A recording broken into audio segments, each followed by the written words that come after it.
திமுக அமைச்சரவையில் 10 அமைச்சர்கள் மீது ஊழல் வழக்கு நிலுவையில் உள்ளது என தமிழக பாஜக தலைவர் அண்ணாமலை தெரிவித்துள்ளார். இதுகுறித்து தனது எக்ஸ் பதிவில் மத்திய நிதியமைச்சர் நிர்மலா சீதாராமன் நேற்று பத்திரிகையாளர் சந்திப்பில் பேசிய உண்மைகள் திமுக அமைச்சர்களை கடுமையாக பாதித்திருப்பதாக அறிகிறேன். தமிழக மக்கள் செலுத்திய வரியை தான் கேட்கிறோம் என்று வழக்கம் போல் திசை திருப்பும் வேளையில் இறங்கியுள்ள திமுக அமைச்சர்களுக்கு சில கேள்விகள். தமிழக மக்களின் வரி பணத்தில் இருந்து கோபாலபுரத்தின் இளவரசரும் மாப்பிளையும் ஒரே ஆண்டில் 30,000 கோடி ரூபாய் முறைகேடாக சம்பாதித்தார்கள் என்று நாங்கள் சொல்லவில்லை. தமிழகத்தின் முன்னாள் நிதியமைச்சர் சொன்னார். அந்த 30,000 கோடி எங்கே என்றுதான் நாங்கள் கேட்கிறோம்.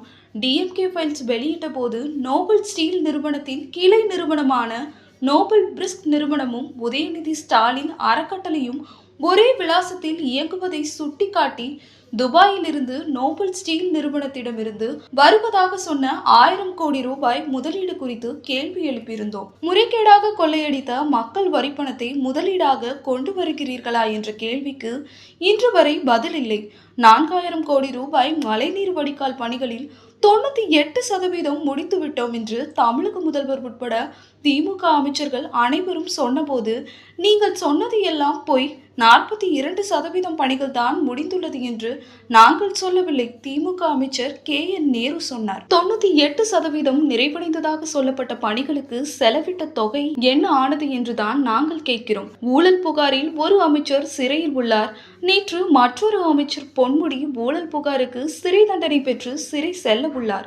இது மட்டுமல்லாமல் திமுக அமைச்சரவையில் 10 அமைச்சர்கள் மீது ஊழல் வழக்கு நிலுவையில் உள்ளது. மக்கள் வரிப்பணத்தை ஊழல் செய்து சிறை தண்டனை பெறும் நீங்கள் மக்கள் வரிப்பணத்தை எவ்வாறு செலவிட வேண்டும் என்று பாடம் எடுக்க வேண்டாம். ஊழல் சிறையில் திமுக அமைச்சர்களுக்கென ஒரு தனி கட்டிடம் உருவாக்குங்கள்.